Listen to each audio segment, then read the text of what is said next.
It's the fifth and final day of the 2024 World Wheelchair Rugby Paralympic Qualification Tournament here in Wellington. Two teams have already done what they needed to do and booked their spots at Paris 2024. Australia and Canada winning their respective semi-finals on Saturday. So they're going to go head-to-head today for the gold medal, safe in the knowledge that they have already booked their spots for the Paralympics in around 6 months' time.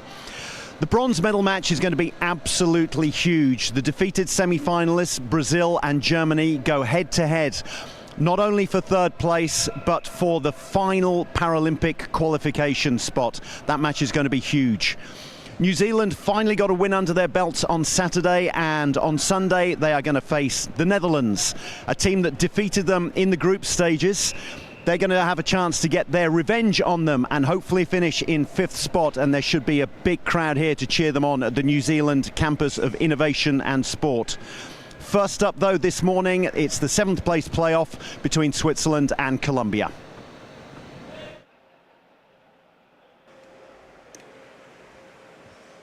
Switzerland to our right.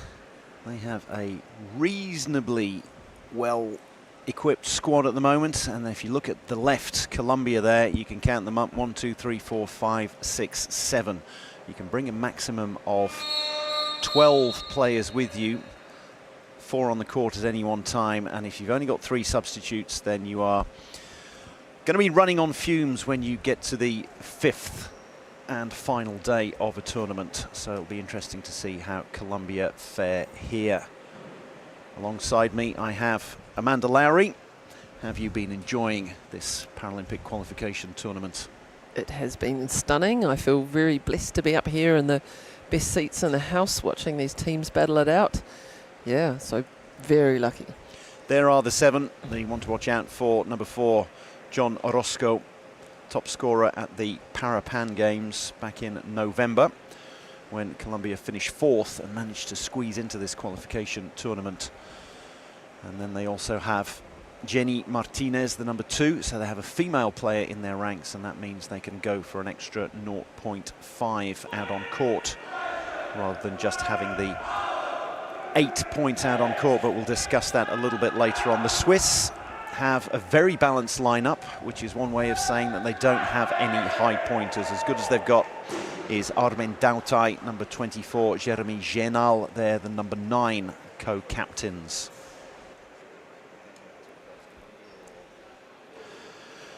They also have the man there in the beanie, Adi Moser. He is their player coach, and we spoke to him before the match. Adrian, looking for a first victory today? Absolutely. It's more than time for us to have our first one. And Colombia, a team you've played before? Yeah, we played them here already, and in the last huge tournaments. And to be honest, we never won until hopefully today. So yeah, we will give our best. Good luck. Thanks a lot. Okay, thanks, Adrian. Cheers. Playing his cards very close to his chest, Adi Moser, and we also spoke to that man there, Jonathan Vargas, the coach of the Colombian team. Looking to finish this tournament on a high? Buscando terminar el torneo en alto. Sí, sí, claro. Queremos ganar hoy y tratar de quedar lo más arriba posible. Yeah, definitely. The aim is to win and try to stay high up as much as possible. And Switzerland, a team you played already this tournament. And again, have you lost to them before? Suiza es un país al que ya te has enfrentado antes. ¿Qué es lo que esperan del partido? Ya, sí, como usted lo dice, ganamos hace 2 días, pero igual nadie quiere quedar de últimas. Y seguramente ellos también han trabajado para no hacerlo. Nosotros queríamos quedar más arriba, pero poco a poco que se fue yendo el torneo, pues queremos ganar hoy, obvio. 2 days ago they won, and of course nobody wants to finish last, so they're gonna try to do their best to still win harder this time, because why not? Gracias. Good, go well. Thanks to Regina, one of the volunteers here, who has volunteered at a number of tournaments around the world, and she has stepped in to be our interpreter for the Colombian team. And Colombia in possession here. have already had the first tip. Lots of hands around him. Scoreboard needs to be switched around. Now it's going to be one apiece because it was actually Switzerland who won that first tip and got the first point on the board. Switzerland obviously in their familiar red and Colombia in yellow. No surprises with the Colombian starting lineup. Orozco, number 4. 7 is Carlos Neme. So what's happening there is the Colombians are holding him near the line, so he can't go back across the line, and so he's forced to pass, but a beautiful pass over there to Dalton. Yes, you can't go into the front court and then back. That's an over and back violation. The Swiss also starting with their regular starting lineup, or more or less a regular starting lineup. Yves Langhart, number 11, going across for the try. Number 10 is Anton Michukov. And then we have Armand Dautai out there with the beard. And Jeremy Genal. So a very balanced lineup, lots of sets of hands there, but no real outlet. And this is the outlet that Colombia have. And they will be relying on heavily in this game. So Amanda, you're a low pointer here. We're looking at Switzerland. It's a team of low and mid pointers coming up against this man, the 3.5 pointer. What do you have to do to keep tabs on him? Primarily is wherever you can, you try and block him away. You try and keep him away from the ball. So your low pointers are vital in a game like this. If you can keep his hands away from the ball, then you create an imbalance on court, and Switzerland stands a real chance of being able to basically get some points up on these guys. So that was what they were doing there, desperately trying to hem him in, and they're doing the same again. You can see him, number 4, Orozco, leaping up. He seemed to be stuck on the pick bar of number 11 for Switzerland, Yves Langhart.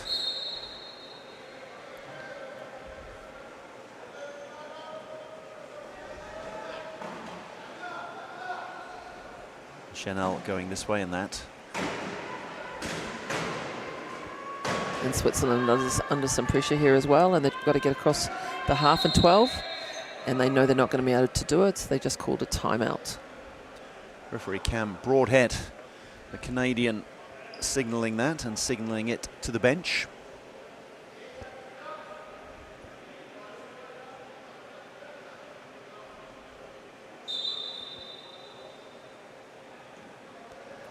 So Switzerland taking their first timeout. And Brazil just keying up as opposed to playing man on.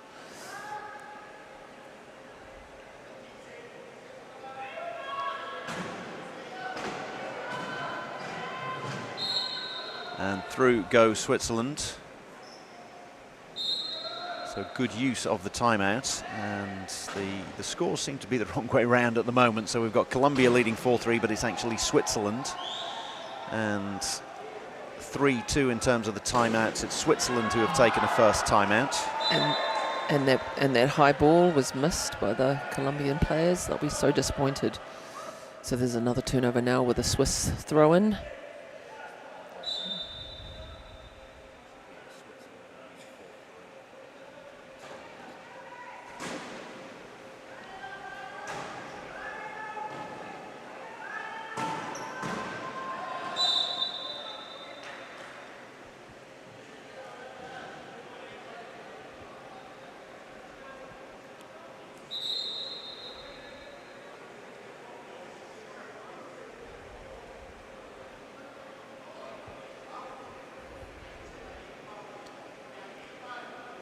Izumi Kato is the other referee that we have in charge of this match. Colombia are playing a nice defensive game here, just keeping the players down and preventing them from getting over half. So that's 2 timeouts that Switzerland have taken. You have 4 timeouts that can be taken from the floor, 30-second ones that you use primarily when you don't think you're going to get the ball over the halfway line, as the Swiss have just done. But, well, that's the cardinal sin, taking a timeout and then still committing the turnover. And that's the first break of service, as it were. And that's the first lead for Colombia.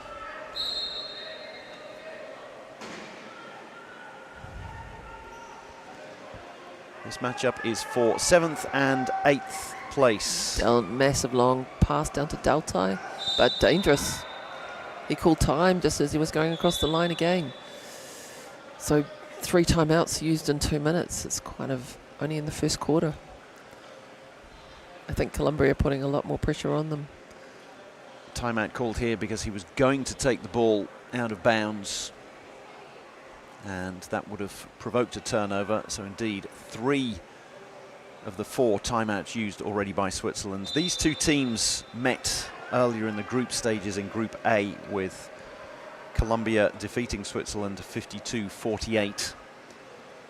So they finished 3rd and 4th in Group A, and that meant that they went into the placement matches, where they lost respectively to the Netherlands and New Zealand. So Netherlands and New Zealand will battle it out for 5th and 6th spot, and these two fighting for 7th place.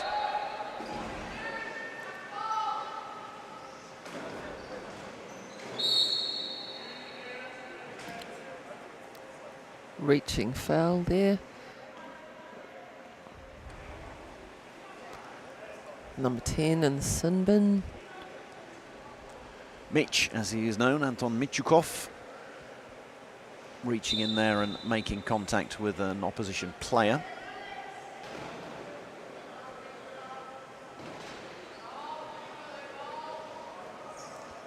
Orozco going this way in that.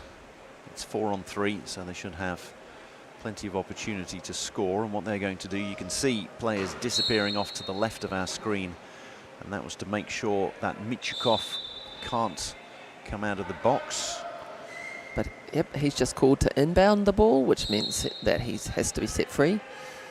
But it also gives the Colombian players a chance to trap him on the line if they're fast enough. A huge pass there to Dautai. So you want to have a high pointer forced to inbound, because that's taking a large number of points off the court. However, the other part of that particular spectrum is that the inbounder, if it is a high pointer, can inbound it a good long way, and that's what we saw with Michukov. And if you've got some great hands down the court, yeah, it's pretty hard to defend. You can see the shot clock ticking down, 6, 5, 4. So the Swiss forced to take their 4th and final timeout. Huge key defense there from Colombia. The Swiss thought they weren't going to get through. And so that's 4 timeouts taken by the Swiss, none left. Which is a tricky position to be in the first quarter. It is. They played the Netherlands yesterday in the first of the classification matches. Switzerland finishing 4th in their group, Netherlands 3rd in theirs, so there was a crossover. And the Swiss used up their timeouts, not quite as early as this, because this is halfway through the first quarter. This is incredibly quick to use up all 4 timeouts, but they used up their timeouts early in the second quarter, and after that they were throwing out a lot of desperation passes, which is what you have to do when you haven't got any timeouts left. You take risks, and risks aren't things you want to take when you're playing wheelchair rugby. No, because every turnover, as you can see here, pretty much ends up as a point, and then the gap becomes too big to bridge. The safest way of scoring in wheelchair rugby is to get the low pointers to block and the high pointers keep the ball in their lap and go through. And when you haven't got timeouts to help you do that and give you another 15 seconds, then you're throwing the ball around, and that's where the risks begin. You can see 8 seconds on the shot clock there. And you'll just note while you're looking at the key there that 3 of the Colombian players are defending, and 1 is out, because when you're on a defensive, you're only allowed 3 of your 4 players in the key. Switzerland finally convert that last timeout, and it took them, well, I would say 1 minute and 20 seconds of actual game time to get that point, and then Orozco just goes down the other end and scores in 5 seconds, which must be quite demoralising. Yes. Oops, lost pass. There's an opportunity for Switzerland. That was lucky there for the Swiss, because it came off Orozco's arm, and therefore the Swiss get to inbound through Langhart. So a second bite of the cherry. Down to Dautai.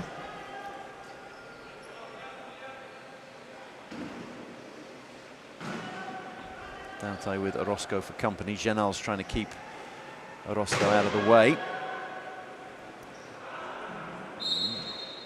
It's on a knife edge here for Switzerland. They're just about maintaining their lead, but it's a lot of the time it's more through luck than judgment. And his one-handed pass is beautiful. Look at that Hail Mary. Done. Absolutely perfect once again by Orozco. That time feeding Vargas.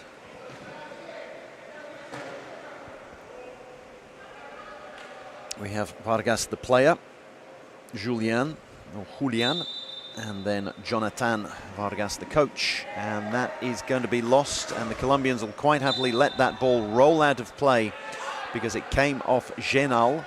So that is a turnover, a corner inbound here for Colombia, and a chance for them to take the lead.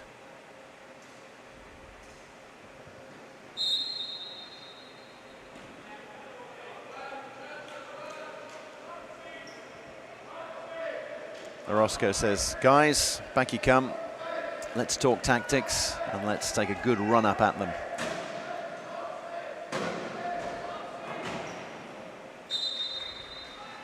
Through he goes, thanks to some good blocking by Vargas, and Colombia indeed have the lead. They lead 8-7 and also 4-0 in terms of timeouts. Genal with a lot to do. And being blocked and screened out of the way by Vargas. Vargas electing not to try to catch that one because he knew it had gone out of play. It was going out of play from a Swiss player. So, and he trusts Nemir with the corner inbound. So 2 turnovers in a row for Colombia.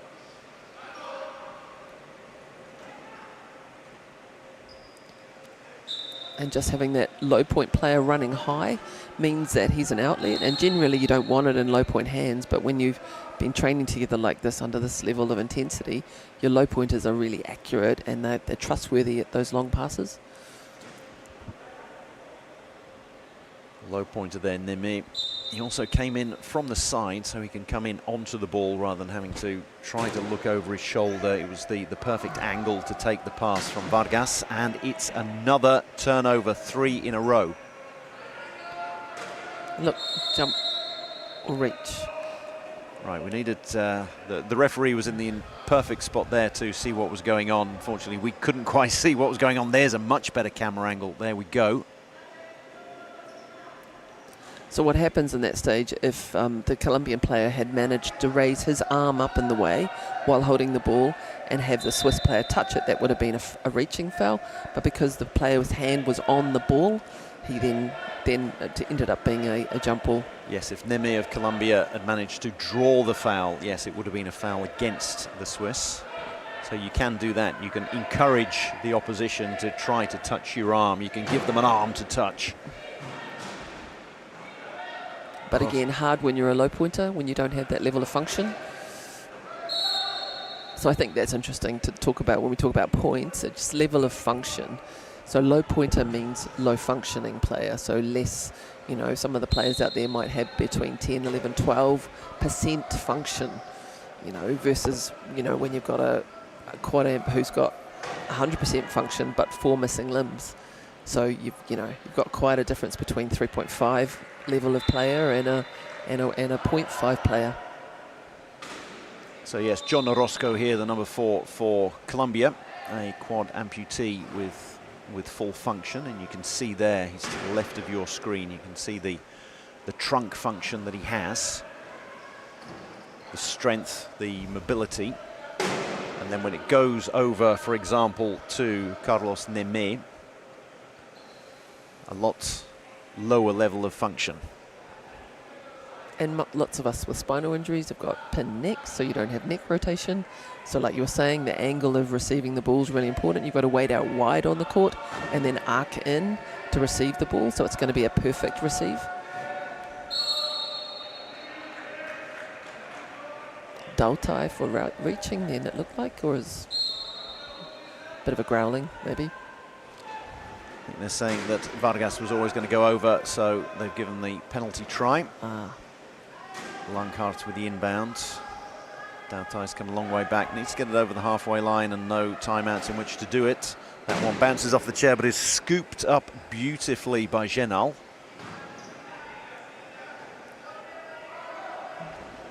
Genal to Dautai, and he's got an outlet there, but it was too much for Mitch to reel in.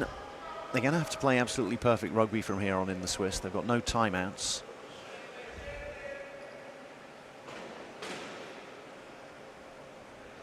Switzerland currently ranked number 12 in the world, Colombia number 10. In between them, Brazil. So you would say that Brazil are going to leap up the rankings. The Netherlands down in number 15 as well, so Netherlands taking on New Zealand a little bit later on. The Netherlands could finish as high as 5th here.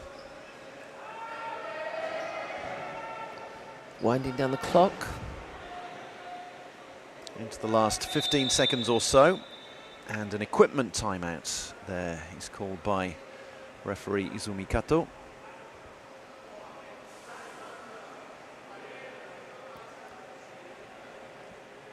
Out comes the wheel.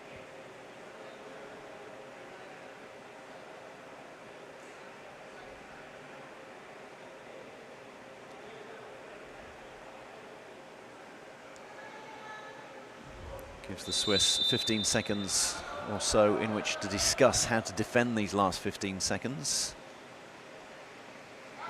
Neme with the inbound. If anyone can score in 14 seconds, it's Orozco.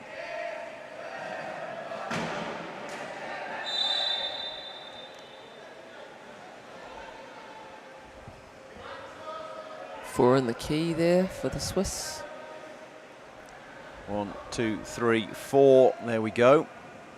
Langhart going in there, and it's not a penalty try because there was no guarantee that Orozco was going to barge his way over, so they get another go. Langhart's in the bin. Orozco goes around the corner, lets the clock wind down a little bit, leaves the Swiss 0.7 seconds, and then just hold on to that one.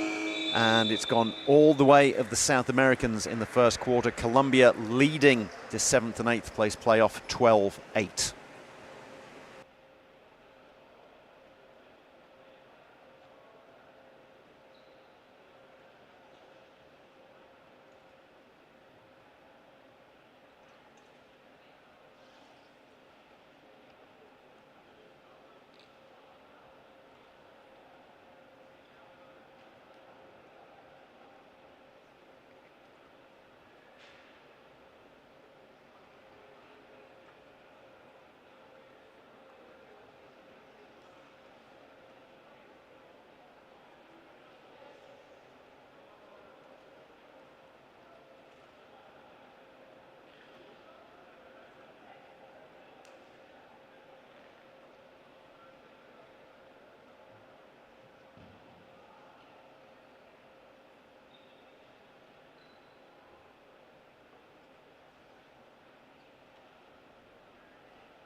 Back to the New Zealand campus of innovation and sport in Upper Hutt, just outside Wellington.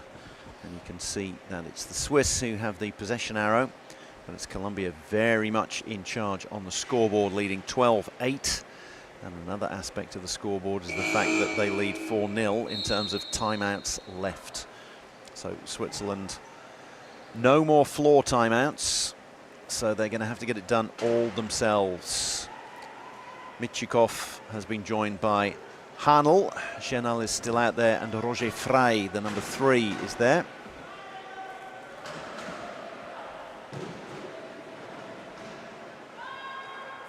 Chenal going over, and at least they've made the most of the first possession of the second quarter. Colombia running their familiar lineup: 4, 7, 10, 11. Number 4, the focus, John Orozco, along with Neme, Rodriguez and Vargas. Be nice to see Martinez get on a little bit later. Maybe they're just trying to get the scores up.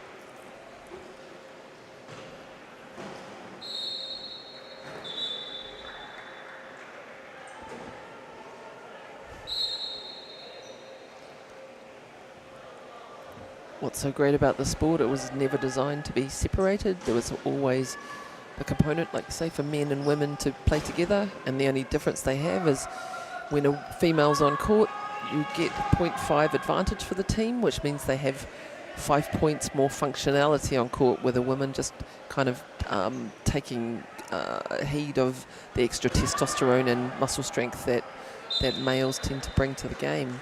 But it is such an inclusive sport. As my coach said, it is the best sport in the world, Amanda. And I agree. So there you go. So you are a low pointer, you're 1.0. Yeah, I'm a 1.5, so I play as a 1.5. 1. Yeah. But unfortunately, I'm not as good as Britta Kripke. And like I said, there's just some skills that I didn't get handed out. However, I came to the game quite late, as I didn't have my accident until I was 42. So, but wheelchair rugby made everything okay for me because I got to be part of something. It's a community and it's a family, and it's more than just sport, but it's also an incredible way to find out the limits of your new body. And that family is watching all around the world at the moment, because we have this on various streaming services. So there are people watching this. It's still yesterday where they are. There's lots of people around the world. There'll be people in Colombia watching this where it's late afternoon on Saturday. The Swiss watching it late evening. Whereas it's coming up to not far off midday here in Wellington. So good morning, good afternoon, good evening to all of you wherever you are watching around the world. And for any of you who have an interest in this sport, just reach out and look out for any disability sporting organisations in your areas, and just go in and ask about wheelchair rugby. And you won't need your own chair. They're bound to have some in storage that you can have a go at, and just give it a nudge. And you probably, I think you'll love it, and it can potentially change your life.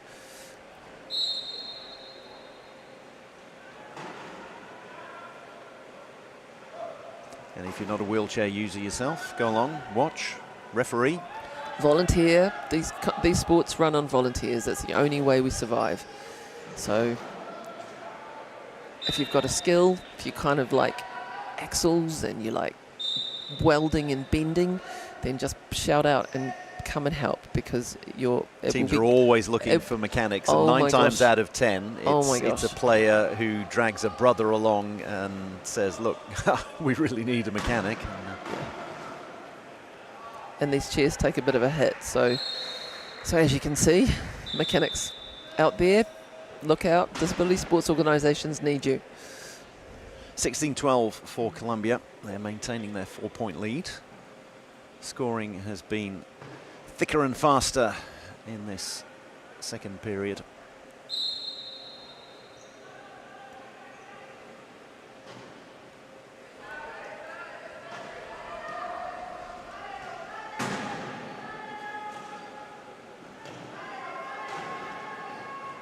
Ball popped over the top. It's got to go over the halfway line, and it does. Michikov realises that. Frey with a good push there to get past Orozco.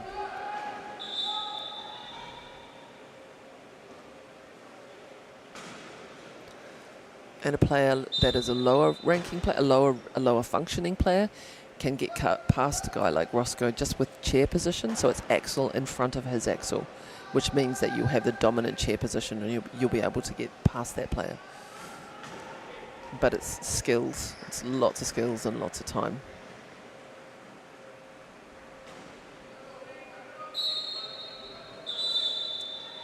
Vargas taking his time going over the line so that his teammates can set up. They've set a trap in the back court on Roger Frey.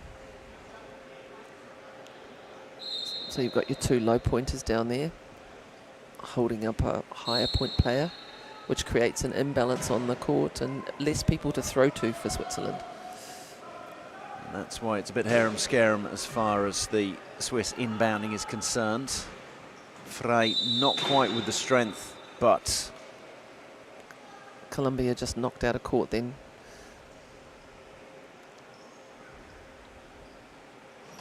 cleverly done by Frey. Not a penalty try because Frey wasn't guaranteed to score that, but Vargas goes off court, so he has to go off court once again, and that's where he's got to sit until Switzerland score.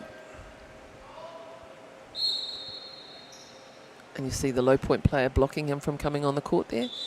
So you've got a low pointer holding up a high pointer, and now he's called for inbound. He's called to inbound it, so that means he has to be released, but it means that Vargas now has to inbound it. It's a low pointer, and he's going to need someone with good hand function to try and get their hands on it, and they hand it off to Orozco. But he's trapped, has to call time, because they wouldn't have been able to get it across half and 12 without a wild pass, and it's just not worth risking it. 3 points clear, and you've got 4 timeouts left, so that was exactly the right thing to do.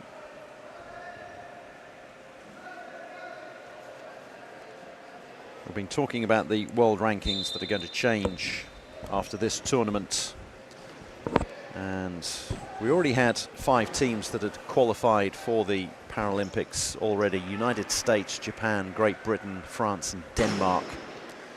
They're all in the top 7. The world rankings at the moment: USA first, Australia second, and they're in the final here. Japan, Great Britain, Canada are 5th, and they will face Australia in the final. France and Denmark 6th and 7th. When you think that France are 6th in the world and they're going to be at home for the Paralympics, 6th there. I mean, it shows the quality in at the top of the rankings. New Zealand 8th, and so they're really going to be keen to finish 5th in this tournament and get as many ranking points as they can to maintain that 8th spot. Germany 9th. They're currently bidding to make it to the Paralympics. They face Brazil in the next match up, and the winner of that match will get the 3rd and final Paralympic spot. Colombia then round out the top 10. Brazil 11th, but they're going to leap up the rankings after this tournament. Switzerland 12th. And then you have Sweden and Korea, who aren't here, and Netherlands, who are 15th. So Netherlands as well are going to jump up the rankings, you would have thought, and be knocking on the door of the top 10. Likely getting closer, much closer to Switzerland.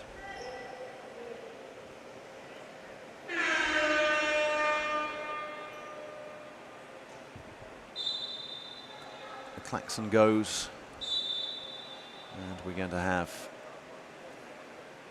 a coach's timeout and likely some substitutions. Colombia 4 points to the good. And we do indeed have Jenny Martinez out on court. Orozco's in the bin. Martinez has come out and replaced Uriel Rodriguez. Rodriguez is a 1.5, Martinez a 2. But as we saw earlier, or as Amanda explained earlier, you get an extra 0.5 out on court if you're playing a female player. Beautiful long pass there. to Neme. Equipment timeout called by Frey there.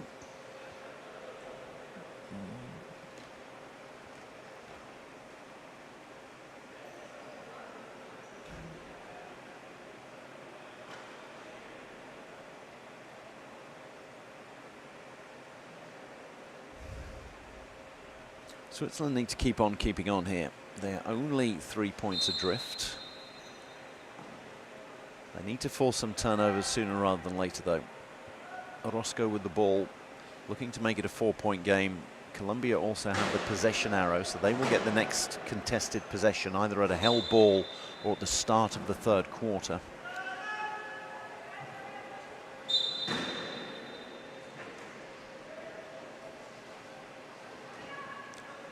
Harnell inbounds and finds Michukov, who's come back, who needs to get it over the halfway line.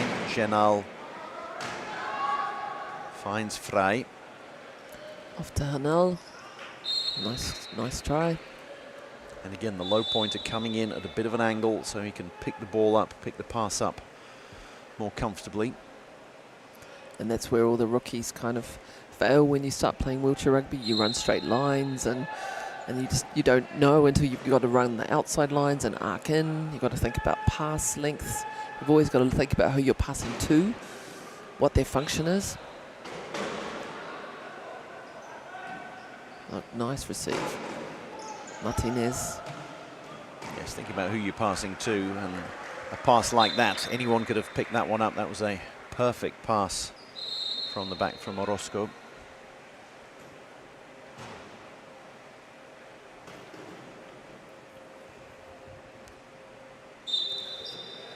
So Orozco working hard to try and get underneath and disrupt that inbound.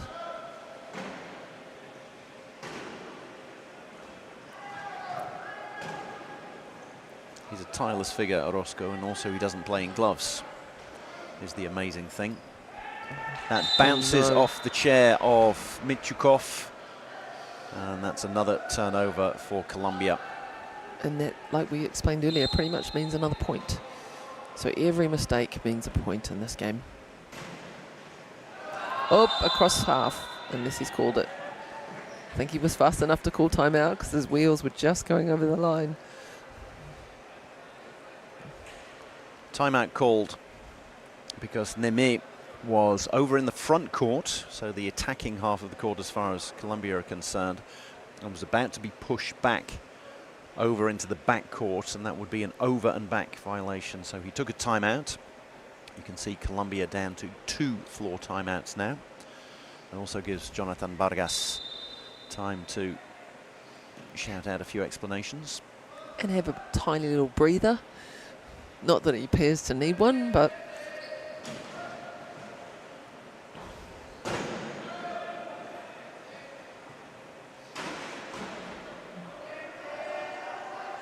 Orozco bouncing the ball, which you have to do every 10 seconds. and corner held there by the low pointer. Beautiful.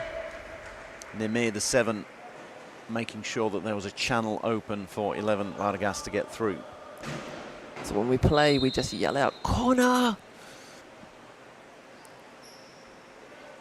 And that beautiful pass across the top you often see from the high pointer right across the whole key. We call that the European because that's what the Europeans are so good at doing. Here down in Aotearoa, New Zealand.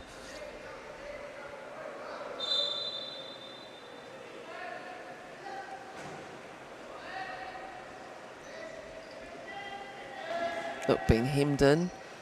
3-on-1 there. Triple break, they call it in wheelchair rugby. Great block by Martinez.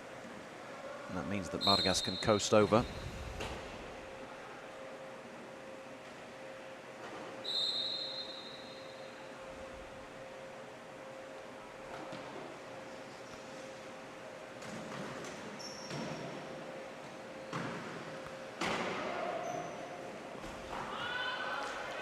It's been stolen. Genel has his pocket picked by Orozco, and Colombia had that lead 24-18 now.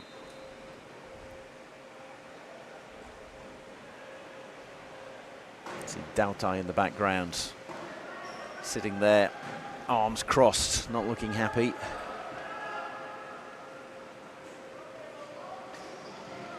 Don't think anyone's going to be happy with the Swiss performance at the tournament, really. They've come here and it looks like they're going to lose 5 matches out of 5. Colombia are going to go away, you would have thought, with 2 wins, both of them against Switzerland, but you can't argue with that. You can only beat whoever's on the other end of the court.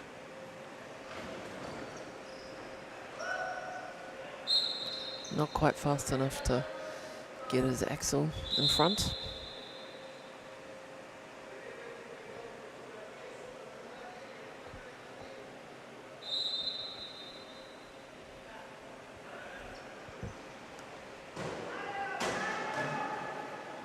Chanel just managing to evade the sidelines.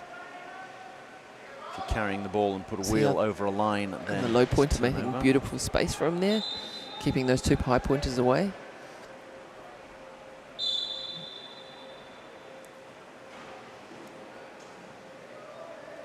Referee counting out the seconds to tell the players how long they've got to inbound. 10 seconds to inbound, and it doesn't come off the game clock or the shot clock, but you still have to respect those 10 seconds. Vargas looking around to see if everybody's set up, because transition is so important in this sport. The second you score, you're immediately back on defense. And Janelle leaving the court there.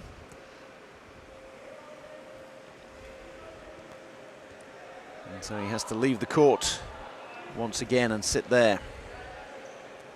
Cam Whitehead explaining exactly what had gone on.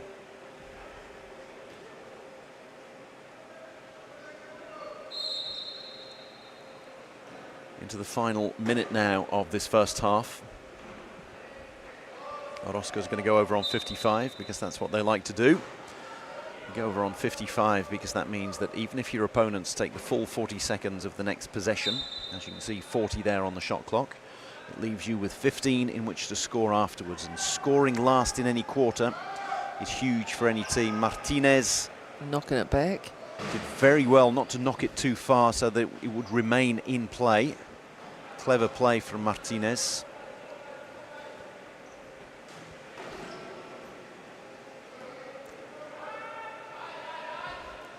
And they're running down the clock now. Yes, so the shot clock would have reset as soon as possession changed, so they're going to run it down.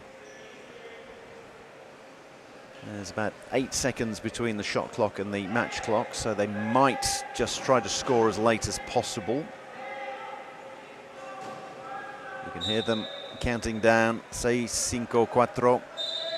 Got down to 4 on the game clock. And another score, 27-20. 12 seconds now for Switzerland to score. The clock starts as soon as it's touched after the inbound. And 10 seconds, no touch. He waited too long for the pass. Or So heartbreaking. took too long on the inbound, did Michukov.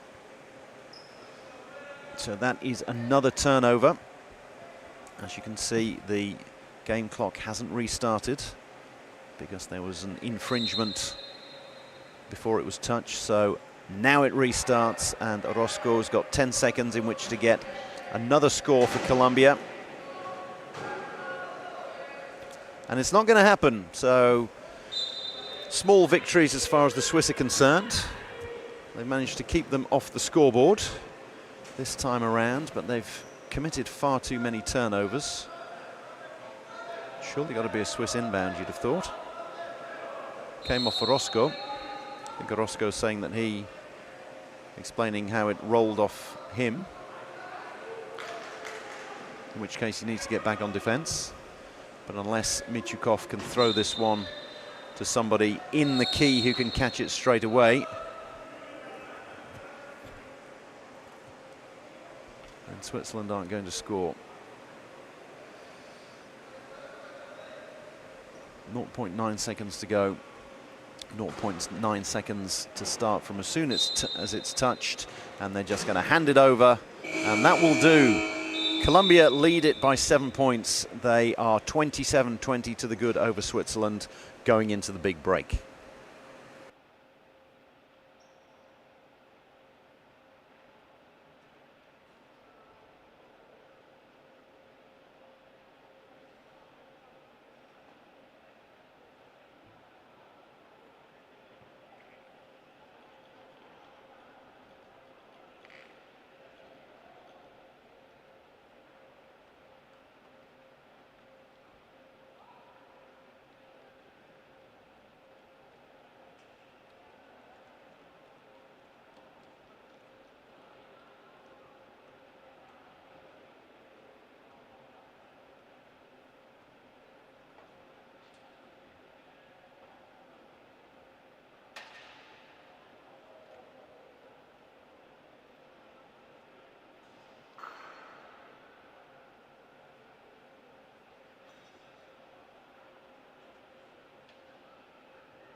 We're back underway for the second half of this 7th place playoff. Colombia leading 27-20 at the half, and they've just made it 28-20. They had the possession arrow in their favour at the start of the second half.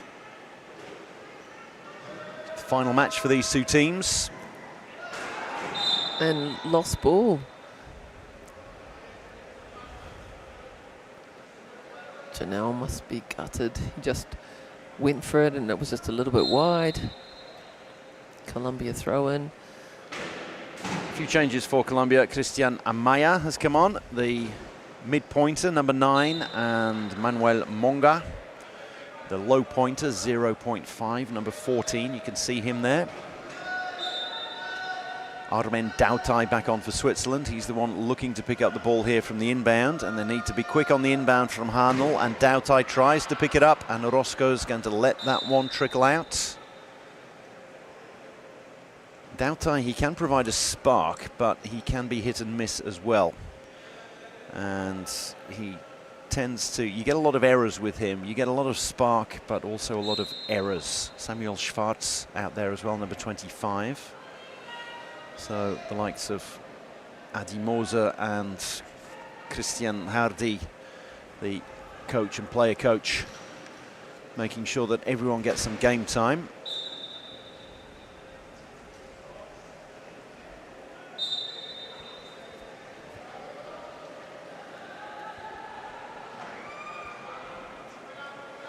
Good pass from Hanel to Dautai. They have to hand this one off, and they do so, and Genal is a safe pair of hands.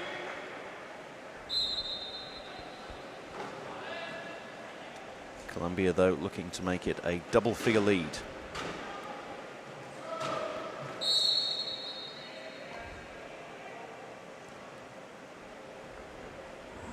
Reaching foul signalled. Dautai spends a lot of time on the side of the court.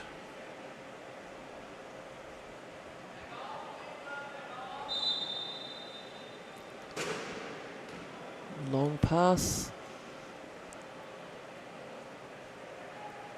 Easy score. He's calling his team to get back and already begin that that trap. And Dautai's called inbound, like you say, to prevent being held. Opportunity for a long pass here as well.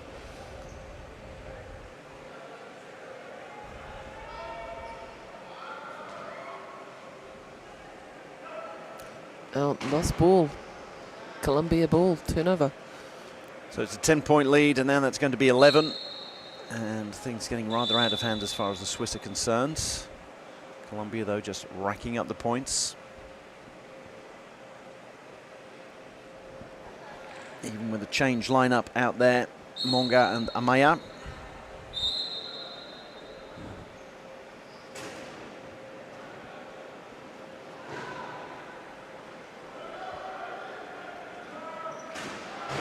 Again, Dautai misses the pass.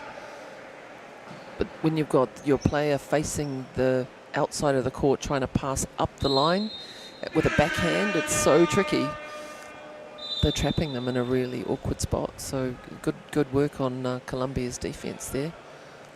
Switzerland are out of floor timeouts, but there are 2 timeouts available for the coaches to take once the ball is dead, and Adi Moser has taken one of those because this has gone out of hand. It was 27-20 at the big break, and Colombia, in the space of just under a minute and a half, have gone on a 5-1 run. They now lead, it's 6-1 in fact, they now lead 33-21.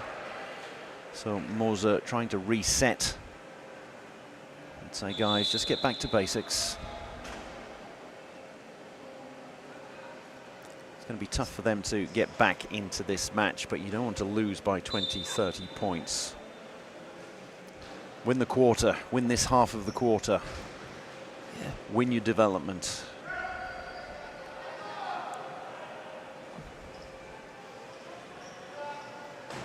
Beautiful. Nice work by Janelle. Dautai waiting to score.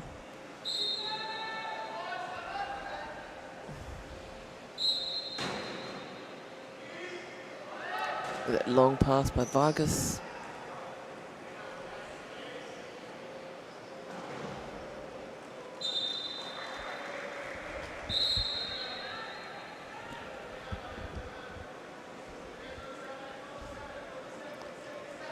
It's a really solid defensive play going on down the court that you can't see. Colombia are just keeping all the Swiss players pretty much out of reach. So it's now gone to a low pointer. He's got to get the ball over the halfway line and does just about.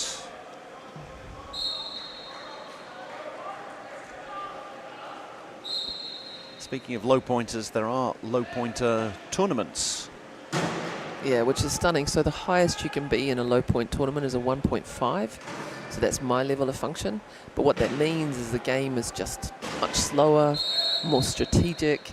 And I mean, for a learner, if you're watching a low point tournament, you actually get to see how wheelchair rugby is played without all the pace.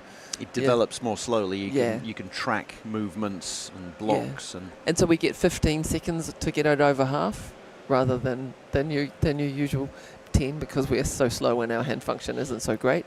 But the game itself is stunning. It's so good. So the maximum you can have is, the maximum you can be is a 1.5 pointer, and you can have 3.5 points. Yeah, when you think about what that looks like. So 1.5, I'm the ball carrier, and usually I just don't give me the ball. It's not a good idea. And in this case, I'm the ball carrier. You're the pace, you're the outlet, you're the glory player. I'm the Vargas. Stop it. I'm the Bedell. You know, I have a little moment feeling what it feels like to be a superstar. And then all my low pointers are the ones that my 0.5s, I'm following them up court. We're creating space, we're weaving. It's slow, it's strategic, and it's very measured. And it's just such a nice way to play, because quite often low points don't even get to touch the ball in these games.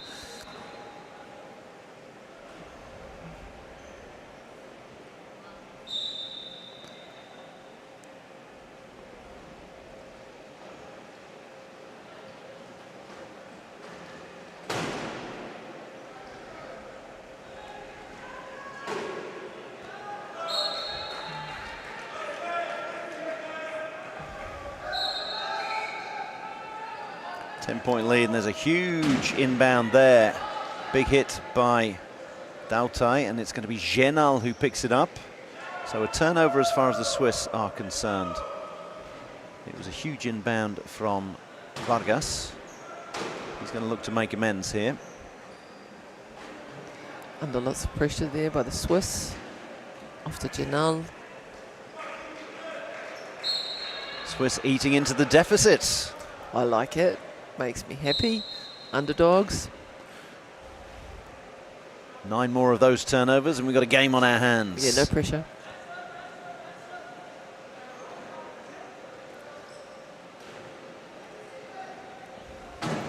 So when you see how the players weave, the person with the ball is pretty much the honeypot, and everyone's going to go for them. And if they can draw, they basically draw the players towards them and then arc back, and then hopefully there's a screen in place for them to be able to get across half or to get past another player. So yeah, it's very strategic, and that's what, like I say, I like to call it violent chess.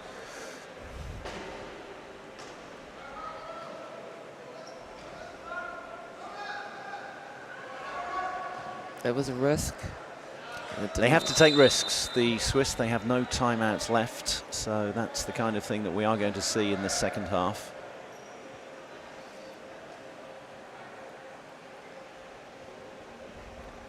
I think you just have to be patient, though. He probably still had 8 seconds on the clock to get it across half.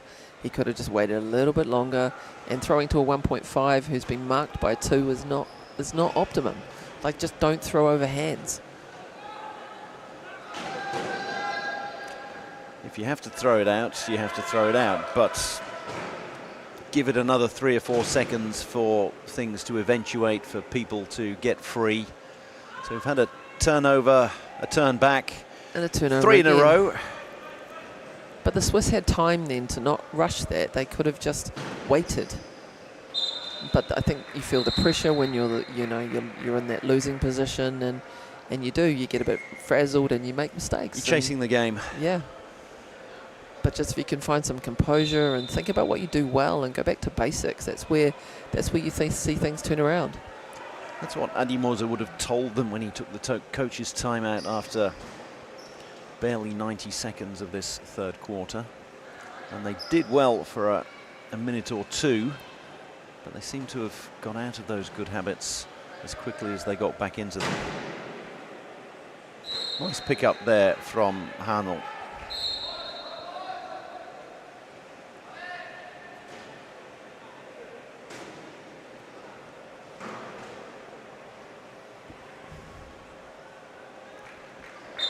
Orozco doing it the easy way, route one.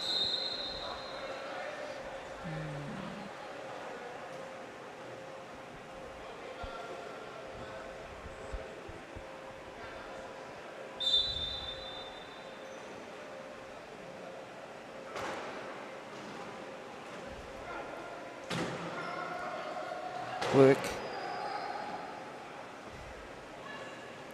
After Janal. Manages to remain within the confines of the court. And scoots through thanks to some help from Schwartz and Hanel.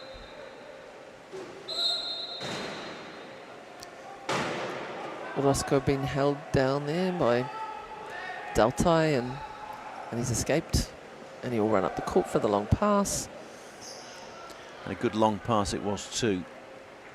Thrown out there very nicely by Amaya.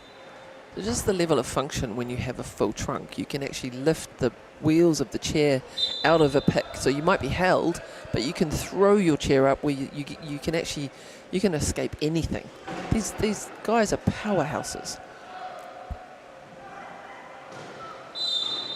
And lost ball by Daltai.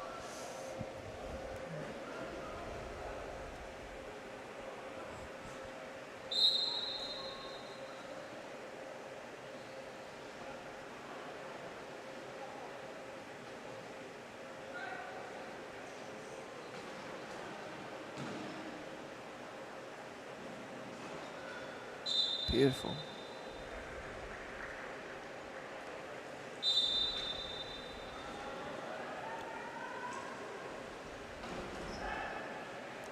Janelle under pressure to try and get across that line in 12, in 10. Luckily, off to Daltai. That's what you were saying earlier, show the patience. Don't just throw it out there. And even if it does tick down and you've got 2 seconds left, you know, you've still got a couple of seconds. Don't just throw one out after 3 or 4 and throw it more in hope than expectation. That is going the way of the Swiss. They'll be very happy about that. But they just have to just not give it away. Just keep their heads.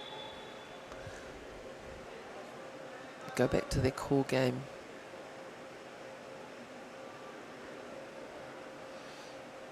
Channeling my coach right now. He's going to be proud of me.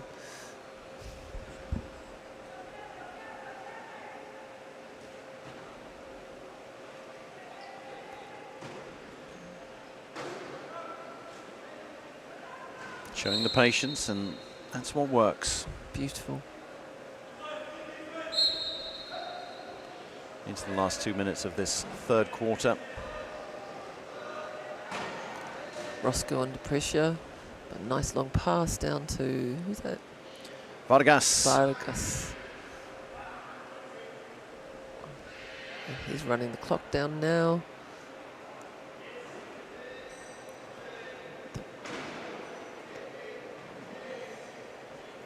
You can hear the Colombian bench counting down.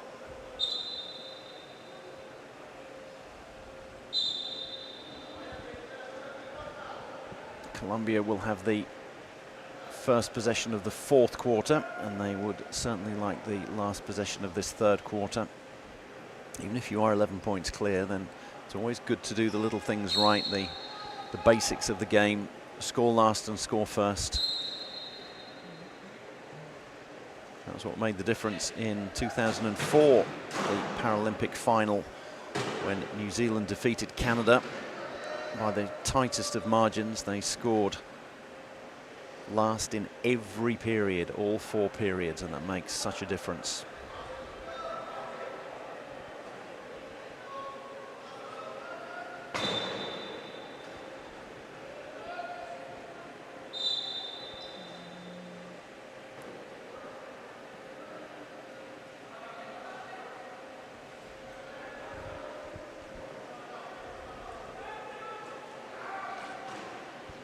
into the final minute.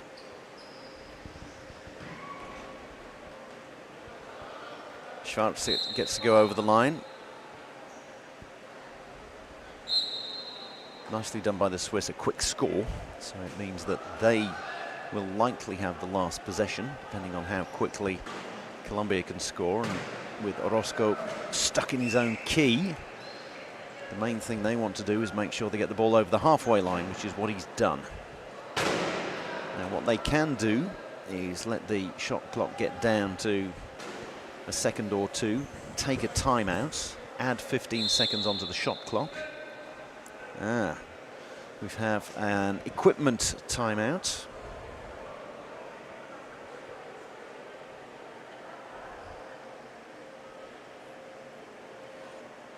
Which gives the technicians or the mechanics a minute to get sorted. At that point, the players have to give that player that's getting sorted a metre space.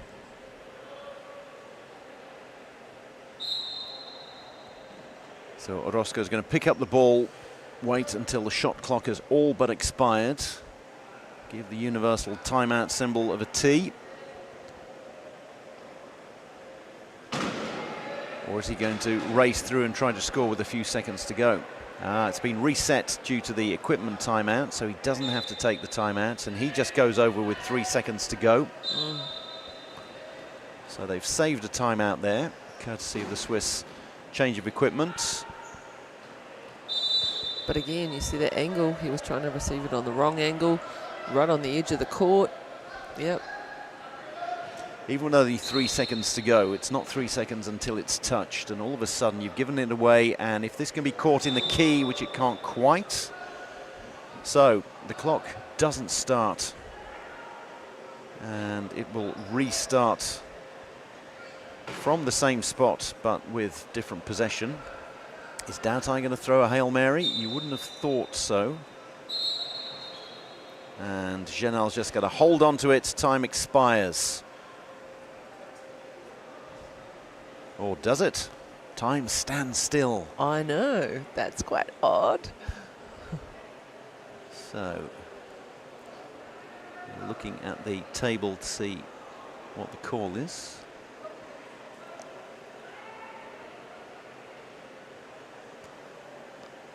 Zero, 0.8. No, 2 seconds to go. Been reset to 2, 1.7. I think it was 1.5. So they're resetting the clock to where it was before. Doughty is going to have a go for a Hail Mary, and it is touched.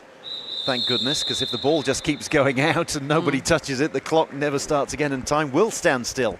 And it's going to stand still for the next 3 minutes for the final break. Colombia leading 43-32 at the end of the third quarter.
back at the New Zealand campus of innovation and sport. A few changes in the Swiss lineup. Joel Jung, he's the man who's going to be inbounding. He started the tournament as a 1-pointer, and he has gone down to a 0.5 points. How does that work? And that's what that means is what you can actually put more points on court because you've got more function on court. So when he's dropped, like primarily they would have been able to run only a certain lineup, and maybe like for even like New Zealand and maybe some of these times Germany, they run under points because you don't actually have enough. You don't actually have the right classification sitting on the bench to fill up those spots. So when someone drops in points, it means you get to bring on someone who's more functional, and you get a more functional lineup. So it's exciting for them. Yes, classification is an ongoing thing for most players. It can be made permanent, and Roger Frey, the number 3 there, he has been classified as a permanent number 2. And you have classifiers here and at virtually every tournament. You'll have a desk of them, not today because it's the final day of the tournament, so there'll be no reclassification today. But up until Friday, the classifiers were there looking at all of the players and analysing whether their classifications were indeed correct. And Joel Jung began the tournament as a 1. The classifiers looked at him, analysed him and reclassified him as a 0.5. So that may well help Switzerland in the future. Yeah. Today it doesn't, because they would need, the highest they've got is 2.5, and they've only got 2 of those, Chenal and Dautai. So even if they play both of those, that's 2.5 times 2 is 5. Roger Frey is 2, so that's 7. And then Jung is 0.5, so that makes, unfortunately, 7.5. So it's not as if they can have the real benefit of the reclassification of Joel Jung this time around. It has worked very well, however, for New Zealand. Yeah, well, with Maya Marshall, she's being now classified as a 2.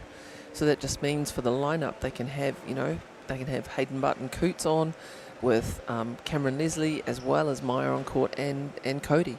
So you're running a really strong lineup, one low pointer, really strong. So it's going to be quite exciting watching that Netherlands game today. I think it will be quite a different game than what we saw on the first day of the tournament. Yes, first day of the tournament, Netherlands defeating New Zealand 44-36.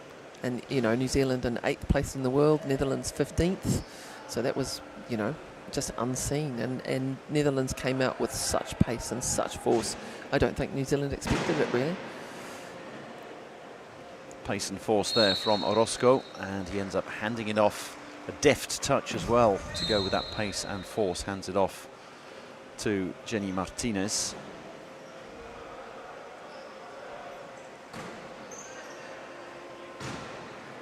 Yes, Maya Armai, she's a double threat now. She was 2.5, but now she's 2, and you're allowed an extra 0.5 since she's a female player. And she's down to 1.5 on court. Crazy. And oops, a lost pass there off the front of Switzerland's chair.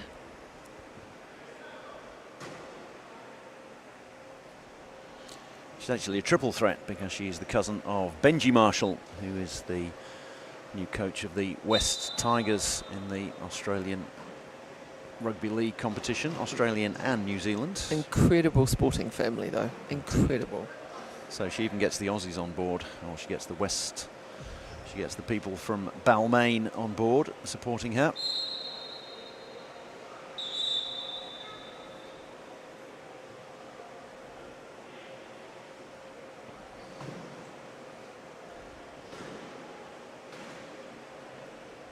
So what's happening, what you can't see down the court is you've got the Swiss players holding out the low pointers, like keeping them out of play, because the lows are what's going to get Switzerland across the line. Big long pass down there to Dautai, luckily. He corrals that in. Nothing that Jenny Martinez can do about that one. 2 female players in the New Zealand squad this time around. Jacinta Richardson has been brought in. Just only, yeah, she's got an impairment that's been difficult to classify, and she's had her first classification that makes her a legitimate wheelchair rugby player. So we're very blessed. She is going to be fierce. She's only young. She's only learning. It's pretty much only her 3rd season. So exciting times ahead for the Wheel Blacks, I think. And like we said, when you put Jacinta on the court as well as Maya, the team gets 1 point more of function. Not just 1 point, it means function. So that means power and speed. And we like that. Plays for Canterbury. Should be Otago. She's Otago. She's been stolen by Canterbury. Stolen by Greg Mitchell, the former coach, former assistant coach, current mechanic, video analyst. He's been commentating for us as well. He's a jack of all trades and a master of quite a few as well. I'm just trying to guilt her into going back to Otago because they need her and they're lovely.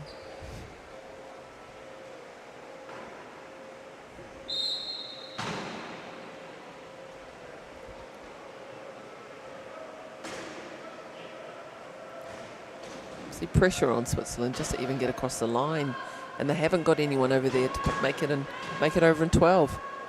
Needs to go over the halfway line. It does. Frey needs to stay over the halfway line, and far too many moving parts in that equation for the Swiss, and in the end they forget the most important thing, which is keeping hold of the ball. But Roscoe actively flicked it out, so it came off him. So it's a Swiss turnover. Closer to the line, we like that. But it gives them time to key up, which is less optimum. Young with the inbound.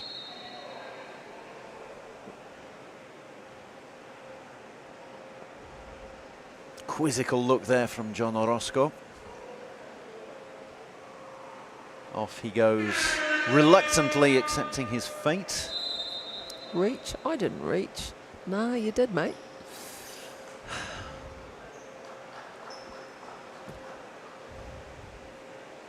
We have a substitution. Off goes Jung, on comes Langhart. They can afford to do that at 0.5 for a 1 because they were playing under their allocation.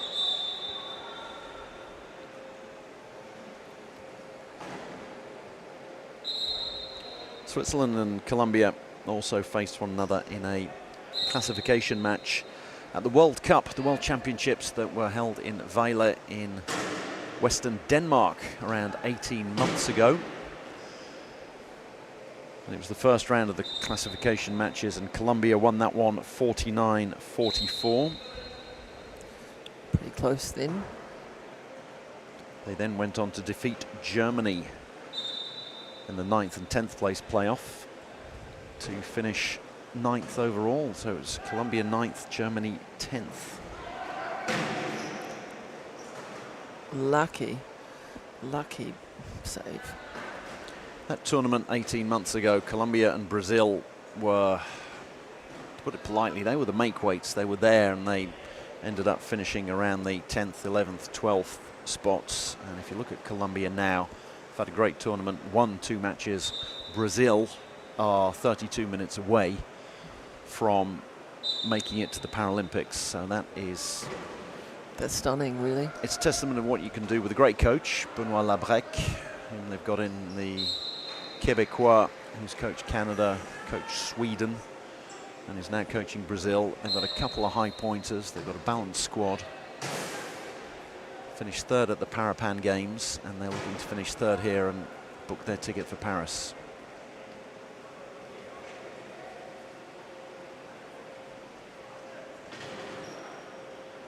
Nice little handoff by Vargas to Orozco.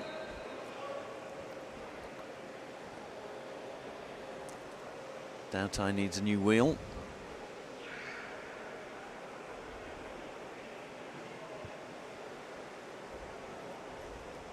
It's a big enterprise. We were saying earlier during one of the breaks that sending people down here, Colombia have come with just 7 players when they could have had 12. But that's 7 airline tickets already, and then you look at the entourage as well. You need coaches, medical staff, and as you've pointed out before, Amanda, a lot of these people need their own helpers and carers as well. Yep, you need help to toilet, to dress, to shower. So that's that's extra expense as well. And then you start thinking about the chairs, the day chairs, the game chairs that are being sent down here, the wheels as well. And then you look at this sport, very much grassroots. And then at the moment, just across the ditch in Melbourne, you have the Australian Grand Prix, Formula One, multi-billion-dollar enterprise.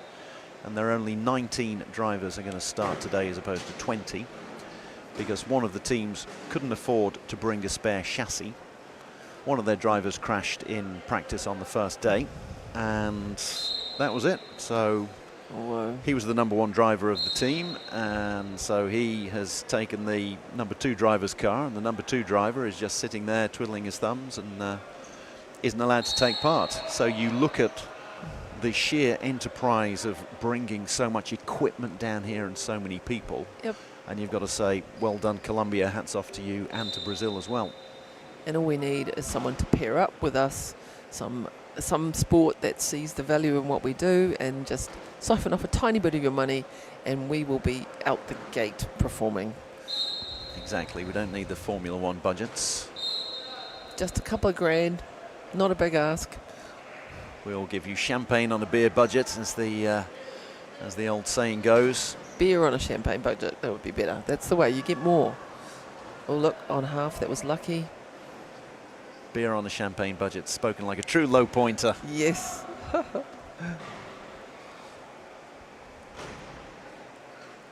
Switzerland under lots of pressure here. Nice. It was close. I say, did he have a caster or two over the line already? But it looked a bit like it from here, but ref was closer. Yeah, closer than us and sharper eyes than we have. Colombia 12 points to the good with 2.5 minutes to go. Vargas making progress. Michukov, who has come on looking to reach in. Roscoe. Beautiful. Does the Barton Coots, sticks the arm up. Beautiful. And weaves his way over. I do believe he's played all 32 minutes of all 5 matches. They played 7 matches at the Paralympic Games, and he was on for, I think, all but about 9 minutes of the tournament. He scored the most tries in the tournament and committed the most fouls, so he spent the most time in the bin. That's something to be proud of, that combination, I think. Exactly. And is he going to make it over? Try. He was lucky that wasn't an over and back. Ended up being a penalty try with Orozco just putting a wheel over the line. Yeah. Now we have a pick off. Chenal says thank you very much. The lead's down to 11. 102 seconds to go. No pressure. There is no pressure when you've got the release valve there that is John Orozco. Vargas is going to take his time.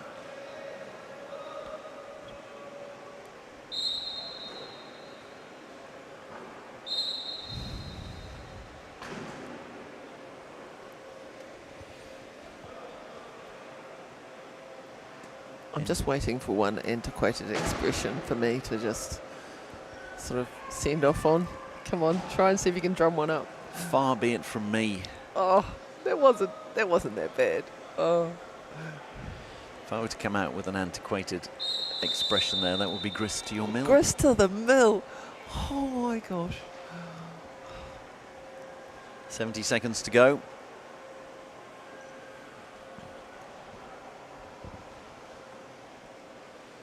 And we're having one last equipment change. I say one last equipment change, there could be more than that. Michukov.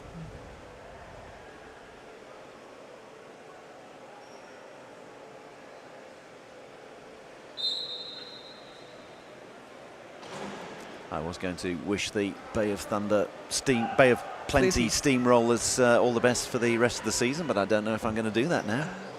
It's a bit harsh. I think I'm going to throw my weight behind Canterbury and Nope. I'm going to defriend you. Into the last minute.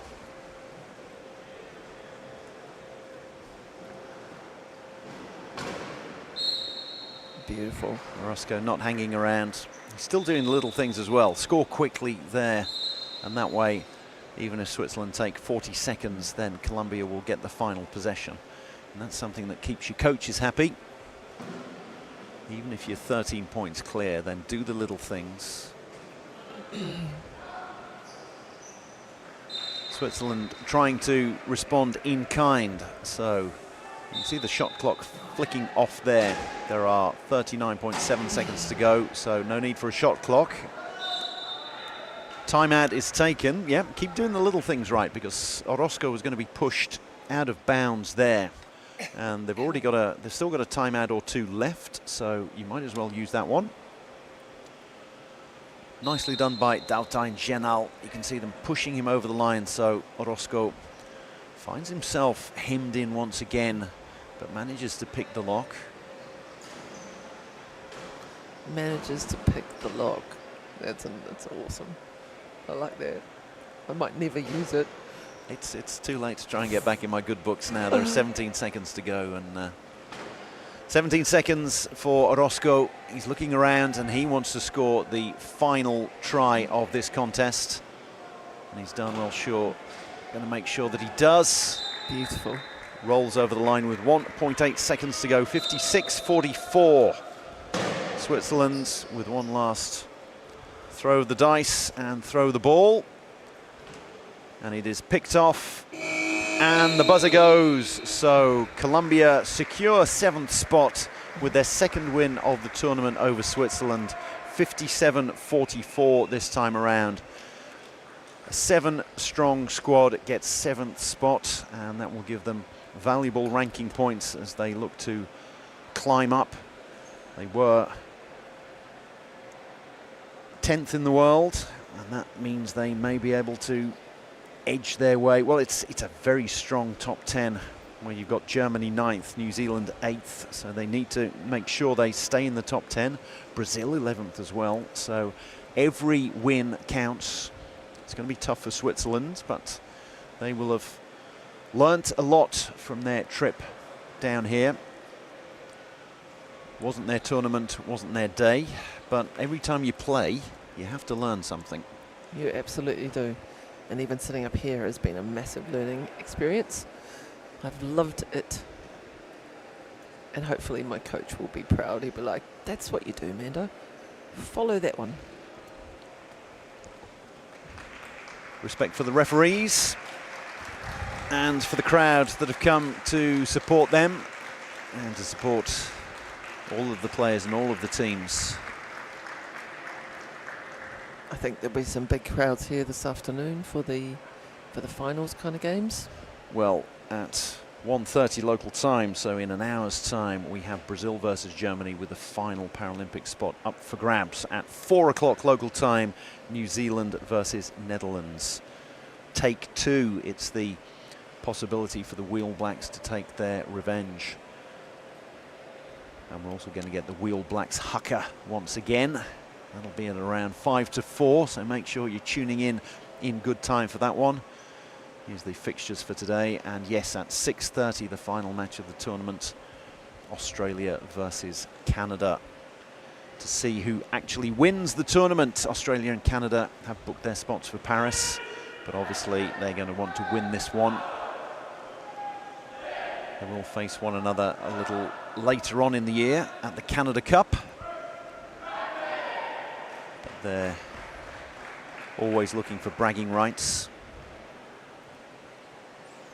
And while they're looking for bragging rights, we are looking for one of the players to wheel their way over. Maybe we'll get one of the Swiss players first. Colombia still in their huddle, giving thanks and reflecting on a tournament well done and well played by them.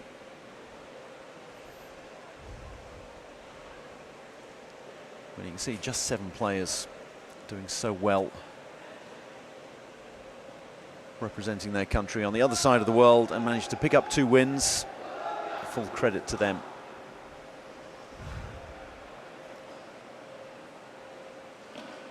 Here comes a player, maybe.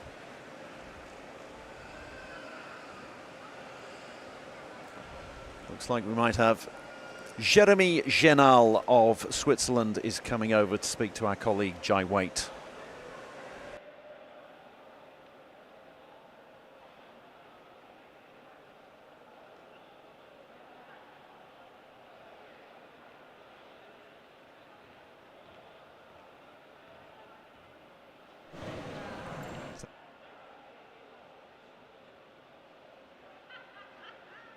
Jeremy, no victories, but still good tournament for Switzerland?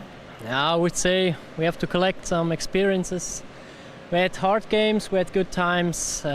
Overall, we didn't do what we were supposed to do. We have to work on our consistency. But New Zealand is a nice country, so at least it was a nice journey. And after this, what tournament next?